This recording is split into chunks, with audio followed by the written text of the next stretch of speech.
Oh, hi there. Cello. Hey now. Hola. And ba weep grana weep ninny bong. However you want to say it. Welcome to that Kev One show.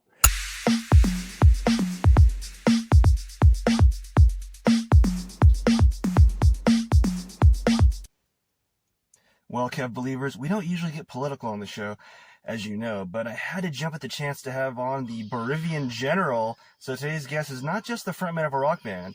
He's an artist who has fought monsters on Stranger Things, been tortured on Snowfall, tangled with Gal Gadot, Ryan Reynolds, and The Rock in Red Notice, as I'm sure most of you saw. Fresh from the #1 movie in the world, Superman, Martin Harris. Welcome to the show. Hi, thank you for having me. Oh, man, hell yeah, it's an honor, man. Had to jump at the chance again to have this Boravian general on the show. Man, are you on cloud 9 right now with everything you got going on right now, especially the whole super fever that's sweeping the nation and the world? You know what? I was. When it first came out, I definitely was, because I was, nervous about how the film will come out. If it's a good film, very good film, and it is a very good film. I really think it is a very good film, and that's very rewarding for an actor to be part of something that special. So I was very, very happy, because being part of something that people love and people get good vibes from is definitely rewarding for an actor. Oh, yeah, I mean, I agree. Not just as an actor, but as a comic fan and as a film connoisseur. I could say this now, especially, I always try to stay positive, mind you, but I can definitely say this now because the movie is so great, so phenomenal, and true to the Superman vibe and character at the core. That, yeah, I was a little, not apprehensive before the movie came out, but there was so much kind of like, not controversy, not, a lot of people like kind of torn because Henry Cavill wasn't Superman anymore, and he was great as Superman, mind you. I love Man of Steel and all that, but, no, man, this new DC universe is great. James Gunn knows what he's doing. He's obviously well versed in comic culture and pop culture, and so yeah, I'm just ecstatic about it, and I love that it's so colorful and everything. So we got the red trunks back and everything. It's got seriousness, heart. It's great. So I'm really fulfilled as a fan as well. Awesome. For me, like the first glimpse of to understanding. How much it meant to people was when I went to San Diego for Comic-Con, and I saw the reception James got while promoting Peacemaker, and people generally talking about it. And then I went to DC booth, and I very warm welcome there, and I played some games on their stream. I think it was what's the game that had Superman in it? Fortnite. Oh, hell yeah! I played some Fortnite on their stream, so that was a lot of fun, and it also reassured me that the reception of the film was among the comic fans, among the people that are really following the comics, that this reception was very, very warm, and I think those people especially liked the film. Oh yeah, oh man. And are you so like every time you pass like a Superman, especially there's that new kind of version of the Superman symbol, do you like get a little tingle, a little pride, when you're passing like I don't know, pack of Oreos at the store, with it, or the new Definitely.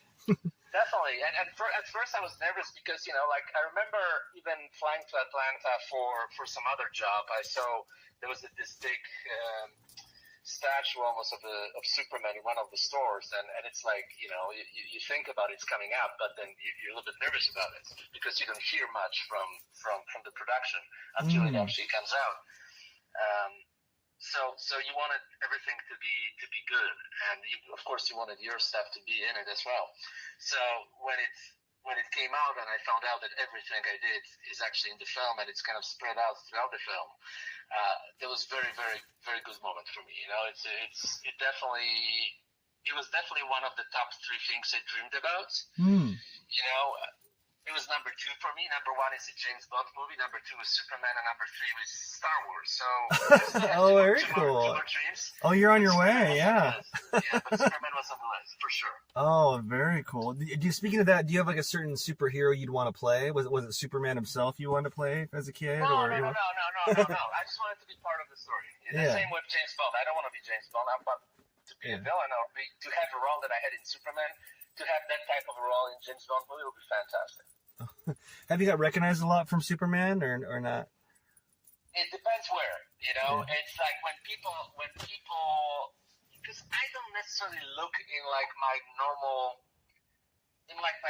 everyday look. I don't necessarily look that way. So but when somebody mentions what I did in Superman, because some people are like, you were in Superman, no way, you know, and then people tell who I was, they have a moment of, oh, you know, so because I look a little bit different. Yeah, it's like plenty of screen time, but yeah, you're kind of buttoned up there as a general, and yeah, you're more laid back in real life. Yeah, I'm more laid back in real life, and I think I have longer hair in general most of the time, unless I have a gig. So I just look a little bit different, and my vibe is a little bit different in like private life. So people definitely didn't get that vibe. Oh my god, yeah. So since you were like slightly ever so, you know, kind of worried, you know, how it was going to be taken and everything, when the first reviews came in and it was number one for sure. I wouldn't say I was worried. I would say I was curious. Yeah. I was curious. Oh, okay. Yeah. Cautiously optimistic. Yeah. So when the first all the huge avalanche of great news and great reviews and those number one came in, were you just like ecstatic? Was this huge explosion of all right, or what?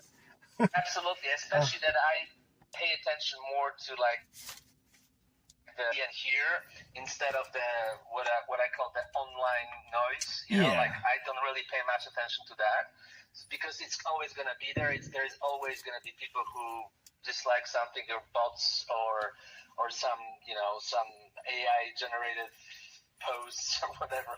You can't control that, but when you go to an actual, you know, Comic-Con, you go to an actual theater. I went to theater on day 2. You know, first, of course, I was at the cast and crew screening, but then I went to an actual theater that was packed, and I saw people liking it. And then I saw, you know, the Comic-Con reactions, and then I talked to, you know, a lot of people reached out to me after it came out. A lot of people I didn't talk to in years reached out to me. Yeah. So that was very rewarding, because those were actual real people who gave me their real feedback instead of, you know, some online noise. That, you know, sometimes there's legitimate stuff online, sometimes there's not. But, you know, you engage with different people, and you try to have a little bit of a distance to it, you know? Yeah. And you can, you know, intelligently tell what's real and all that too. So yeah, and it's actually a really great movie. So otherwise I wouldn't even have reached out to you. But yeah, it's so great. Speaking of the film again, like, so when you went to the theater on day 2, your second time seeing it, did you at all kind of like try to make it obvious you were in the movie at all? Like walking around like kind of hanging out? No, I actually tried to hide. The funny thing is, I'll tell you something. Yeah. I went with a friend of mine to Chinese theater. And he got the seats wrong, so we got kicked out from our seats. Oh my god, that's all big. by some Superman fan, and he was like, "Those are my seats," you know. Oh so we my went to god. Yeah. I don't know if he realized that I was in the movie. Oh my god. I would love if he hears this and reaches out. That'd be so great. Oh man. So yes, I don't think especially at that point I got recognized. No. Probably not. So what was it like working on that set with James Gunn as a director and all that? Incredible, because it was super fast. He was extremely organized, and he knew exactly what he wanted. He knew exactly what kind of shot he wants. He had the whole team with him, and they had everything planned. So we were moving really, really fast.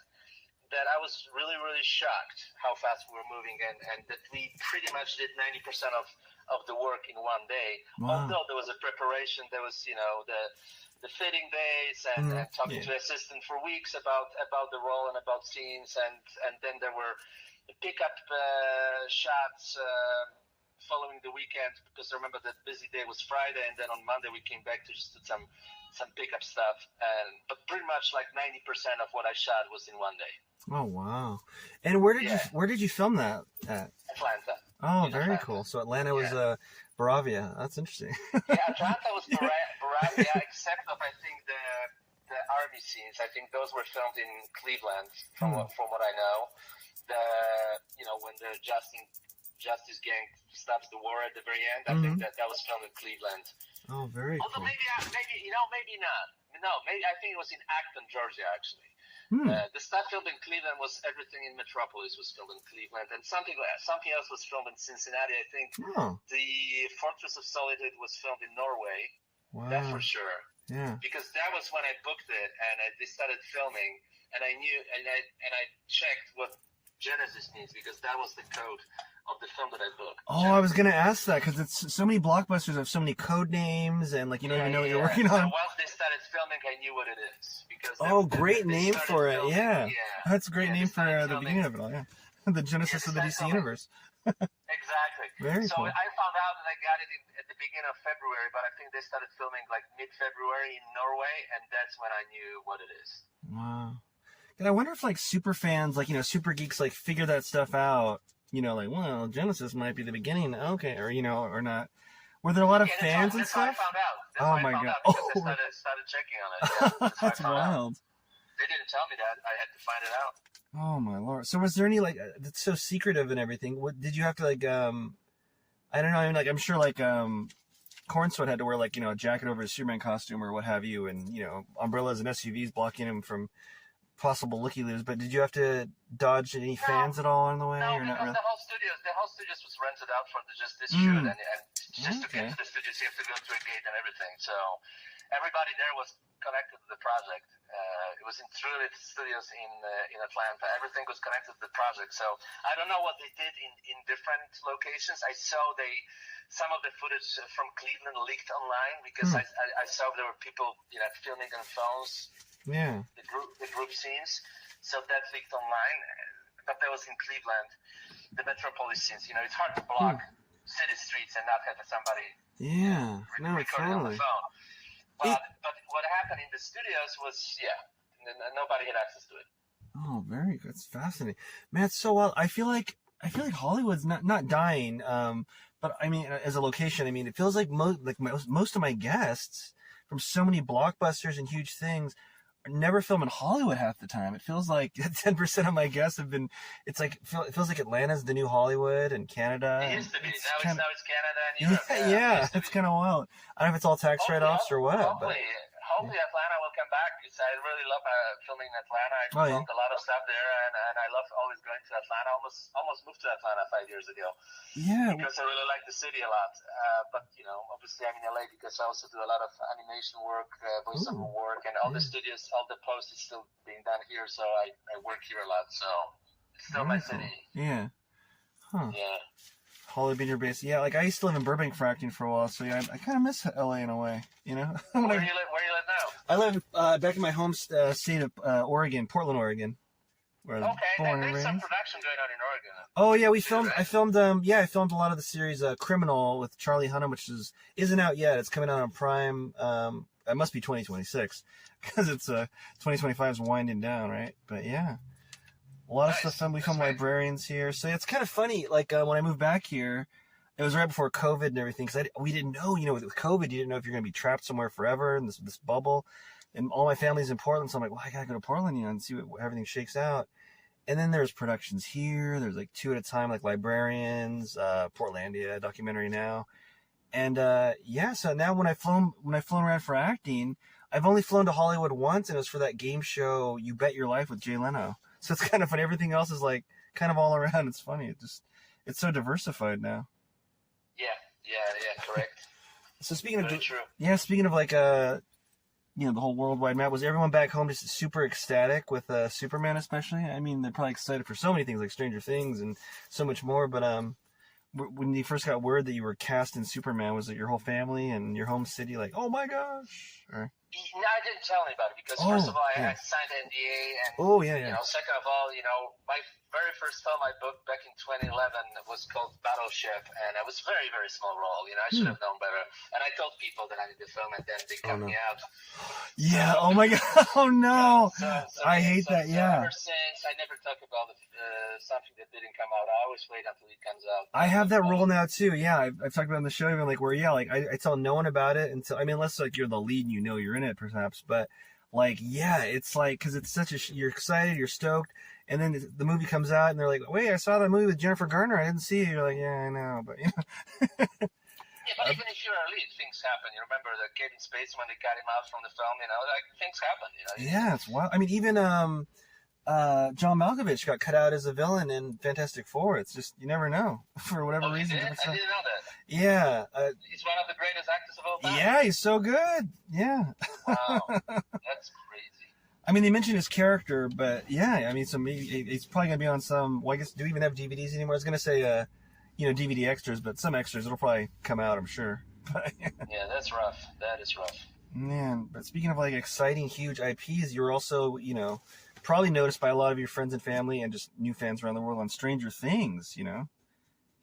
Huge production, fighting monsters. That was the first time I got a lot of media. Oh my God. That was after Stranger Things. Probably one of the most intense seasons ever. I mean, and where was that gulag actually at that you filmed at? Also in Atlanta. Oh, Atlanta, of course. Yeah, of course. But that was different times because it was the second year of pandemic, the beginning of the second year of pandemic, so it was still a lot of restrictions put on productions. So the first 2 weeks was just pretty much camped in the hotel in Atlanta, and the whole first 2 weeks was just sitting, waiting, and being tested. Oh my gosh, yeah, and those, man, that's no joke. Because I mean, I remember, because when you're just like at home, maybe you do your own. I've done my own kit and I sent them to studios, and it cleared and everything. But man, they do it way different when they're on set. I mean, it feels like they're scraping your brain, right? When they're swabbing up there. Like, I didn't swab that deep when I did mine to send it into set for one shoot, and it cleared it. They didn't say you didn't do it good enough, but man, it's just very, very true. Next level, man. And, well, so what was it like fighting that monster in the prison? Was it just like nothing there at all? Was there a tennis ball? Did they just say, here's the eye line? No, there was a guy that had like a green suit, and he was acting as demogorgon. Oh, very cool. Yeah. So they had him, and of course there's a lot of stunts and visual effects. So we did a lot of movement, but that actual stunts, I had like 2 or 3 stunt doubles for it. Oh, that's cool. That has to feel like you arrived for sure, like another level of like, yep, I got stunt doubles. Yeah. Yeah, there was a stunt double, there was a photo double. Yeah, there was that one particular scene we filmed for a week, the whole week. Really? We just did that scene. The other scenes we did pretty fast, but that one scene was like the most complicated scene. So we had like the one full day of just rehearsals for that scene, where we were doing the thing, and then we had our stunt doubles kind of shadowing us through that. Man. You've been in so many IP. I mean, Superman, Stranger Things. I mean, Snowfall and more. I mean, wow. Huh. And so the only big 2 major ones that are on your official known checklist are Star Wars and James Bond. Are there any other kind of roles that have eluded you so far? Like like a certain kind of like a romantic lead or this or that, or any opposite roles? Definitely, I want to play more interesting roles. I keep auditioning. I keep being considered for different things. Sometimes being offered some things mainly on the indie level, of course. There are a couple of projects that I'm discussing right now. I don't want to jinx it. I don't want to spoil it. Yeah. Whatever. But I mean, I want to move, to more like lead roles or like strong supporting leads and stuff like that. Definitely, I want to mix it up a little bit. So to have that as well. Yeah. Well, speaking of independent, like the independent process, have you ever like dabbled in writing or doing your own kind of shorts or anything like that? Yeah, I have a bunch of scripts that I wrote. It's just a question to get them made. They're pretty ambitious in what they are about. So you can't really make them for $10,000, unfortunately. But maybe maybe I'll be able to get it done. I've discussed and got close with some of them, so I don't lose my hope. Yeah, so we'll see. No, very cool. I mean, and like just. You're so talented. We know that about you. Any fan who's seen you knows that about you. But the fact that you're writing or creating, conceptualizing it all, you're kind of halfway there. And with technology, it kind of makes it easier and easier. So yeah, you'll probably get that definitely even made yourself. Easier and more difficult at the same time because we compete now with a lot of AI generated stuff. Oh my God, yeah. With technology, the technology is different. When you look at films from 70s and 80s, they're a little bit more. Some of them feel a little bit more organic because everything has to be filmed real. And actually, I appreciated that about Superman and James Gunn that he also filmed it very real. Like the scene in the hallway was shot real. There was no blue screens or green screens. The Hawk Girl was actually on the wires, and she was brought on the wires and flew in, so to speak. So that was all real. That's so cool. The whole practical effect. Oh, love it. Oh. Yeah. Of course, dropping the president into Big Hall, that they had to film it years using some technology, of course. Yeah, You don't want to kill the actor. yeah. But yeah, definitely. I like the organic filming. I like the old school filming for sure. You know, it's tall. Even I remember we kind of don't do stop motion as much anymore. But even when I see like stop motion, sometimes even if it looks kind of corny, it's like it's still there's that I don't know. It's like a love letter, you know, to imagination when I see that, you know. Absolutely. It reminds 100%. me of like when you're a kid playing with your action figures and moving them around. You know, it feels like almost kind of. Yeah. Yeah. Well, all this, and a lot of people might not know you're a rocker as well. So, to the uninitiated, is there any chance Army of Darkness might have a comeback? I wish, you know, the thing is we're very, very young, 15, 16, 17 years old when we started it. But then when I was preparing for Superman, and that is interesting because I hope one time in the future I'll have this conversation with James, you know, and we can talk about it because we never had this conversation. But when I found out about his past, while preparing for Superman, of course, I watched all the Superman films. And then I watched all the James Gunn films. And then I found that he had a band in the 80s called the Icons. So I listened to that band. It's a punk rock band. It's on Spotify. They released 2 albums. I listened to them both. And I know that he also likes glam metal. He likes hard rock, heavy rock, punk rock from the 80s and 90s because that's what he uses in Peacemaker. And the music for Peacemaker is absolutely fantastic because those are those obscure bands that sometimes you can see in Whiskey A Go-Go or Rainbow Bar and Grill still performing after all those years. And a lot of that music is on Peacemaker. And I would love to have the conversation with James because it looks like there's one thing we have in common, that we started both as trying to make it in music, loving music, heavy music.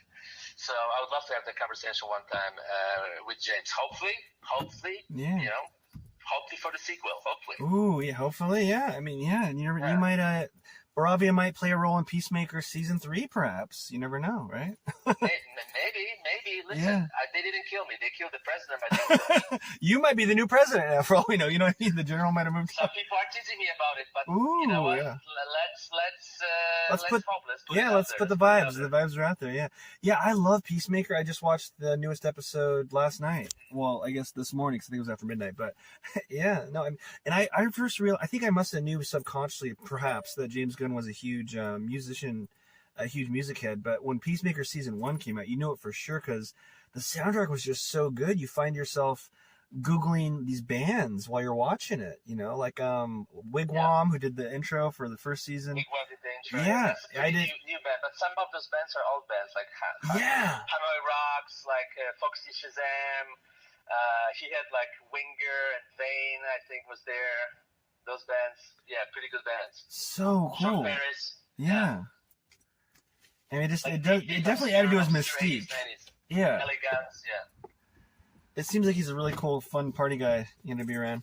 It's been that type of atmosphere on set. Oh, cool. It was organized, it was professional, but it was also fun. It was fun. Oh, that's so cool. Yeah. Oh man. And I've heard, because I talked to some people who worked with him before.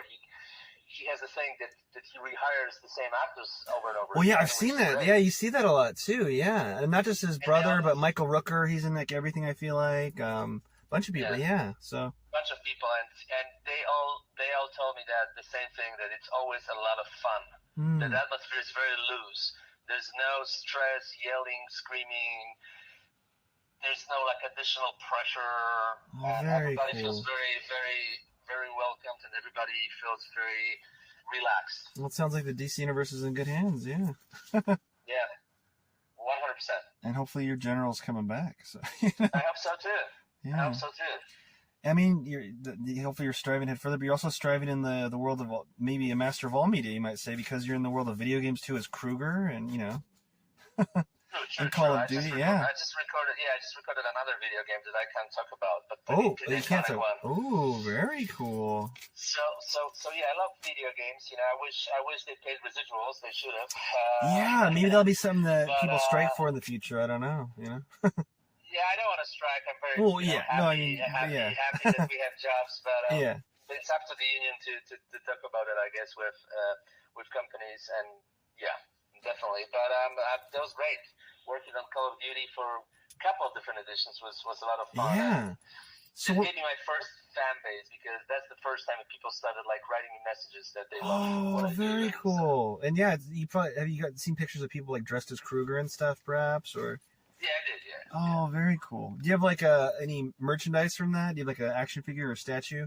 You keep it in an office? No. And some people were teasing me that I should have done it, but then I know there was another guy who had another character on the video game, and she was like milking it, doing a lot of videos, and the company didn't like that, and they didn't put him in any more games after that. Okay, yeah. So I'm like, you know what? I'm grateful that I'm doing this. I'll just stick to the basics. I'll be just available as a voice, as my character whenever they call me in, and not any additional stuff. So I mean, that's kind of cool in the way that like you're so huge as Kruger, and even if it blows up hardcore, even more so somehow, like you're kind of hidden because you're the voice. You're not, you could still like shop in a grocery store and have some ambiguity. Yeah, but people did take my voice lines from the game. They put it on YouTube, and there's like so many clicks. Oh, really?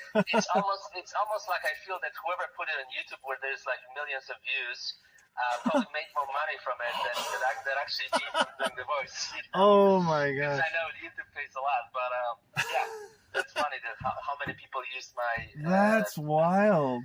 Kruger lines for YouTube videos and TikToks and all that stuff, all the funny well, stuff. If they're making some crazy like inordinate amount of money, at least hopefully that'll transcend to like you getting more Kruger, parts, more editions, more. Yeah, that's wild. Definitely would welcome that for sure.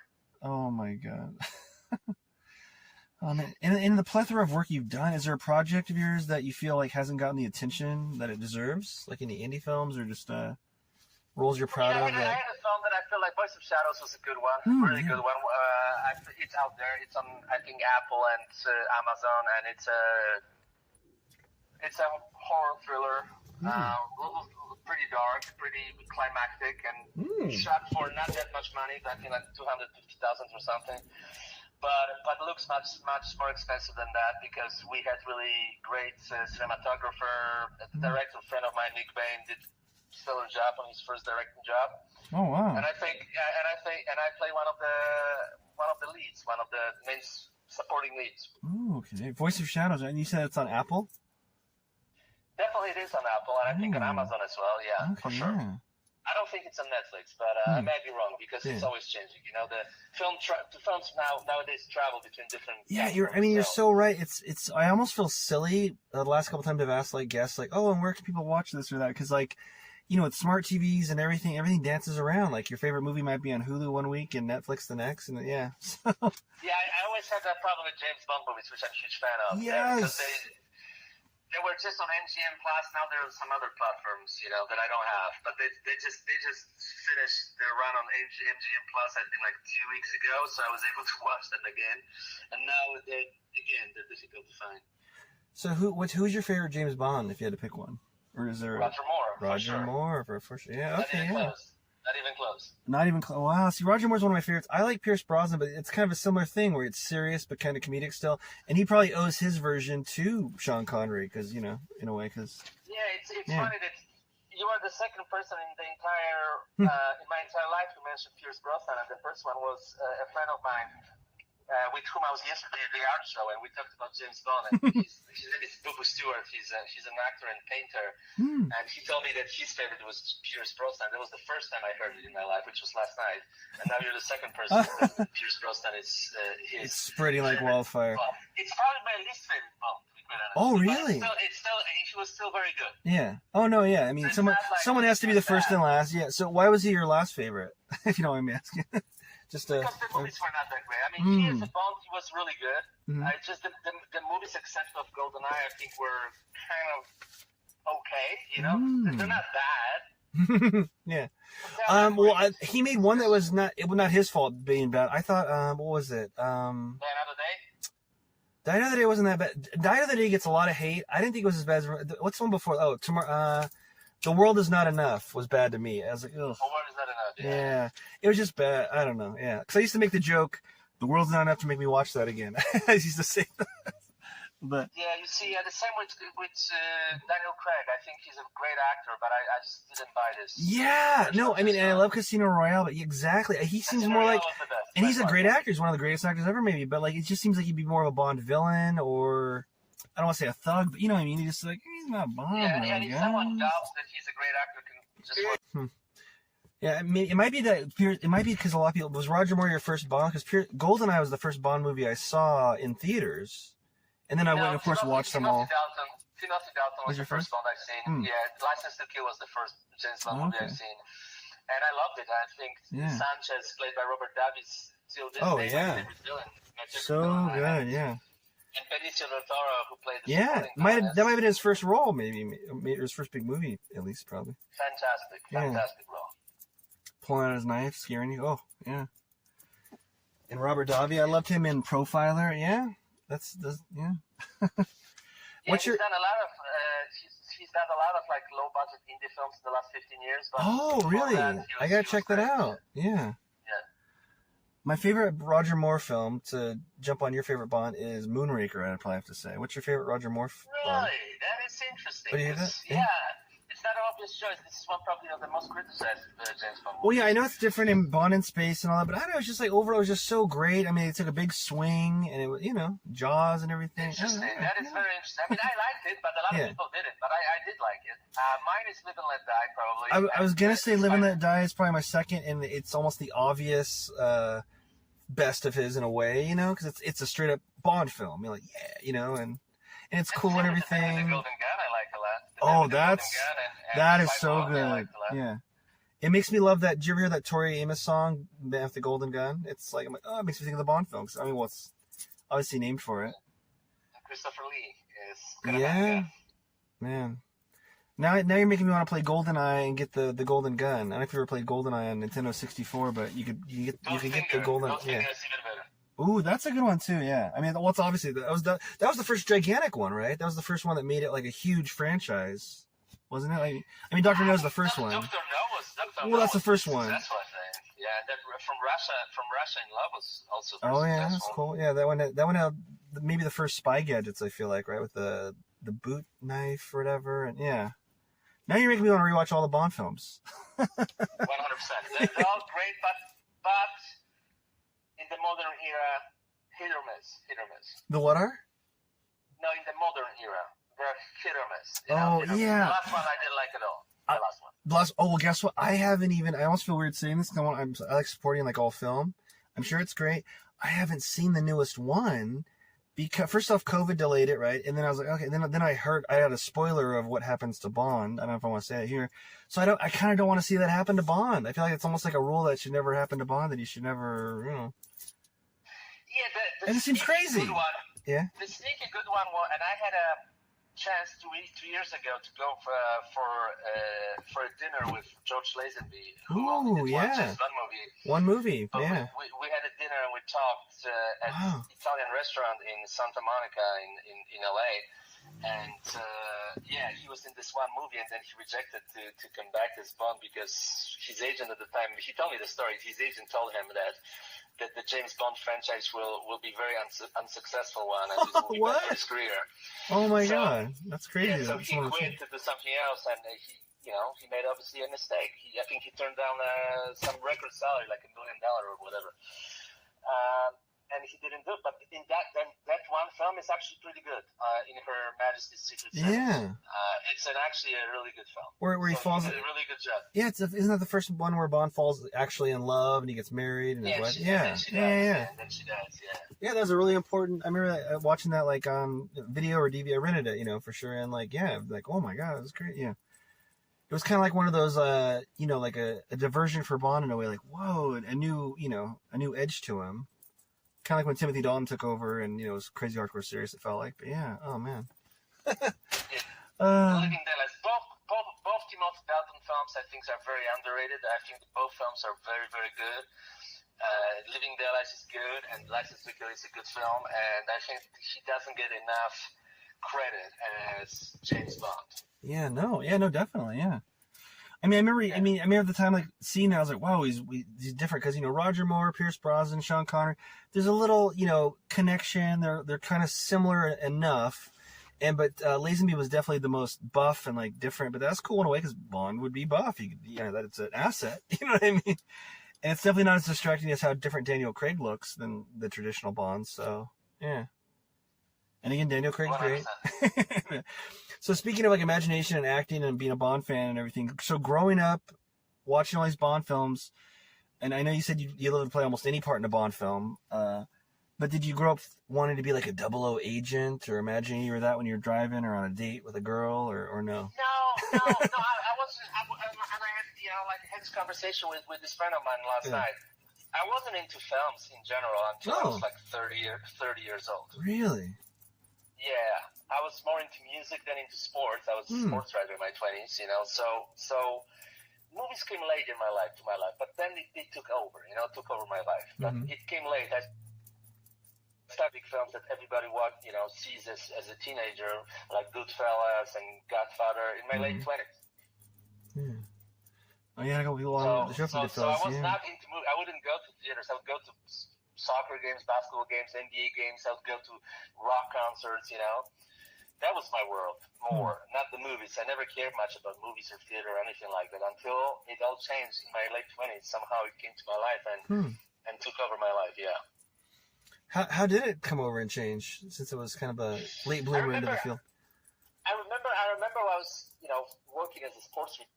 First I had the rock band, then I wrote about music. I was, working for a radio station a little bit, and then when I turned like 18, 19, I decided I needed like a full-time job, and I became a sports writer, and suddenly I became a very successful sports writer, So I fell into it from very obvious reasons, because I was really successful doing that. So I started traveling live all around the world. I came to America 2 or 3 times a year to do the NBA reporting, and it it took all my time. When I moved to there was a new newspaper that had a lot of potential. They signed me in 2005 to be their lead reporter, and then suddenly 6 months later they shut down. So they gave me like 6 months in advance, sent me home, and it was the first time in almost 10 years that I didn't have a job. So I remember on my way out, they had like a little bookstore, and in that bookstore they had a collection of 20 DVDs, 20 greatest films of all time. So I decided I'm gonna just buy it and just gonna watch some films at home. I have plenty of time now, and that's how I got into it. I started watching those films. I remember some of them were Goodfellas, was Empire of the Sun. It was the vampire movie from Roman Polanski. Casablanca was one of them. And, and I slowly got into it, and I started watching, and then I remember I got really hooked on Sin City, and then I got hooked on all the Tarantino films. Oh, yeah. And then I rewatched Bond movies, and then I just started watching more and more and more. And a year later, I moved to LA, and I went to acting school. Oh, wow, that's incredible. Yeah. Huh. What was I thinking? But you know what? I guess I had this serial faith in myself at that time. Kind of, if I knew what I know now about how difficult it is in the business, I probably wouldn't have done that. But I had this confidence that came, I don't know where from, that I just went for it, and it worked. But the chances for it to work, looking back, were very, very, very, very, very, very small. Somehow it did work, but there were a lot of scenarios where it wouldn't work. So how long after you moved there did you first find some traction and okay, this is maybe gonna work, starting to work, getting your claws in a little bit? Such high expectations. I didn't fully understand that I'm a lucky one until I got on those big movies and big shows, because then I realized, okay, this is something special. But I've done some independent films. I was doing stand-up. I was running a show at the Comedy Store. Oh, wow. I booked some soap operas. I was on Days of Our Lives. I was on General Hospital. So I was, I was on my first indie film pretty much in year one of acting. That was my first indie film. So On my first network show in year 6 of acting. But you had stuff going on from the get-go. It sounds like some sort of at least slow traction of okay, this It works. didn't feel that way though, because you know, like you when you work that much and that intensely as a sports reporter and sports broadcaster, full time every day, 7 days a week, and then you don't work for a few months at all as an actor because that happens. So it feels like it's the end of the world, you know, because you're used to working non-stop. So yeah, you know, like I always feel like I have to be working, and if I don't work, it's always tough. But that's why, you know, like I double up with voiceovers, with video games, with looping, dubbing, all that kind of stuff, because I like to work. I really do. But at the same time, can I be working more on some questionable projects? Sure. You know, I don't want to. Listen, all due respect, I don't want to do like verticals, all that stuff. I don't want to do that. It's just me, you know, like I don't have any problem with people doing that. And I don't have a problem with people shooting that kind of stuff. It's good. It generates more work for actors. But me personally, when I put myself on camera, I want it to be a special project.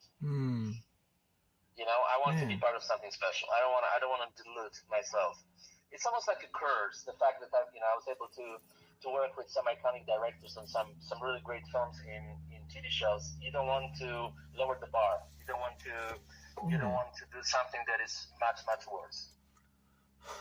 That's so cool. Yeah. Yeah. You don't want to cheapen yourself. You're kind of the prisoner of being hard on yourself and expecting as much as possible for yourself. You don't want to lower the bar. You just don't want to do something you don't believe in. Words to live by. Yeah. So what do you got next on the horizon? Speaking of these benchmarks. Or that you can talk about. You haven't signed NDA. Yeah, I mean, you know, like, it's not even NDA. I like to talk about stuff that came out. I had the movie that I played the lead. I mean, it's a short film that is in a bunch of festivals right now called Butterfly Effect. It's a really fun rom. It's like a dark comedy about a butterfly, an actual butterfly that is in rehab and reevaluating life. Short life, because butterflies have a very short lifespan, only 7 days. Oh my god. So that was a fun part. Generally speaking, I'm getting, you know, like not all the time, but some really cool roles on different levels. But those are really cool roles and cool projects where they're not obvious choices. You know, they're more like you have to, as an actor, do a little bit more in those roles. You know, which that's how you grow. That's how you get better. And when you say do a little more, do you mean like stretching the acting muscles, stuff you haven't quite done before, or getting out of your comfort zone? The roles that I haven't done before, exactly. Not obvious choices, you know, that I would go for in like on the mainstream projects, you know, like more different roles, you know, some more challenging roles, for sure. Oh, very cool. Oh, that's so cool. Well, Mark, we've probably taken enough of your time, but man, thanks so much for pulling back the curtain on your magic and Metropolis and more. Course. Yeah. Oof. Thank you. Really appreciate it. Yeah.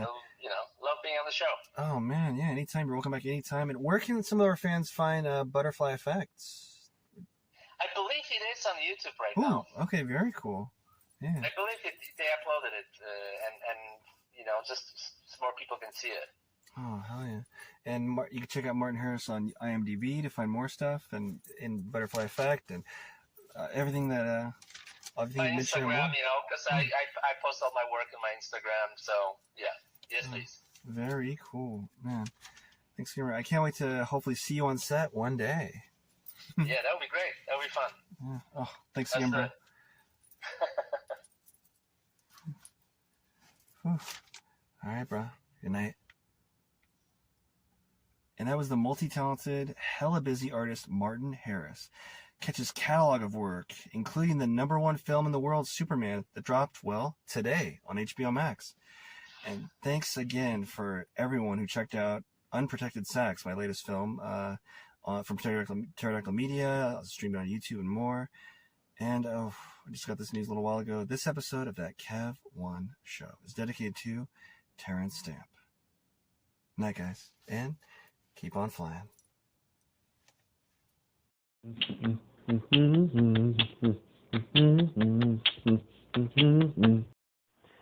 Rep the brand as behind-the-scenes film talk, positive vibes, and discovering what the human condition is all about as nonstop creativity guides us on and on and on with that Kev1 Show merchandise.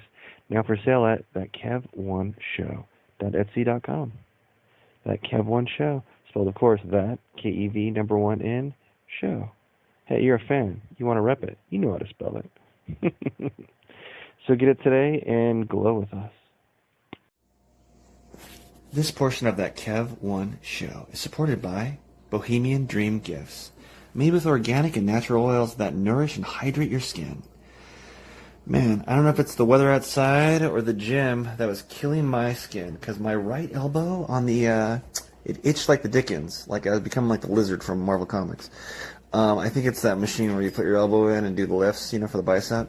But I was itching my skin like crazy during, well, I won't say who because I don't want them associated with rough skin, with one of our guests here in the near future here. But my right elbow was getting ashy and coming up, getting red and irritated. Anyway, I used some of the promotional cookie dough body oil from Bohemian Dream Gifts that they gave us, and my skin, I'm not kidding, came back. I can vouch for that one. The cookie dough oil baby body oil, the cookie dough body oil brought my skin back to life like an Evanescence song. I'm not kidding. My skin is smooth and happy again. 100%. You can buy cookie dough oil on Etsy at the Bohemian Dream Gifts shop. Check out their other stuff as well, but that's one that I swear by now. And as soon as my promotional one runs out, I'm going to order some myself. So go to Etsy and visit the Bohemian Dream Gifts shop today. What's better than your favorite talk show? Well, maybe homemade delicious food, cold beer, or a drink of your choosing in a comfortable atmosphere.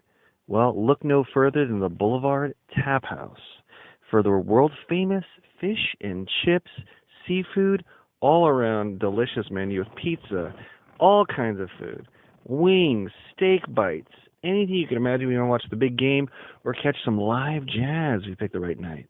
Open 7 days a week. Go to boulevardtaphouse.com right now. I like to go to their Terwilliger Curve location. That's the home location for their not only their fish and chips, and they knew that they always used to give me Caesar chicken salad and wine. They kind of made jokes and made fun of me of that. My favorite food there now might just be the brand new Mark Kevin. That's a margarita pizza named after me.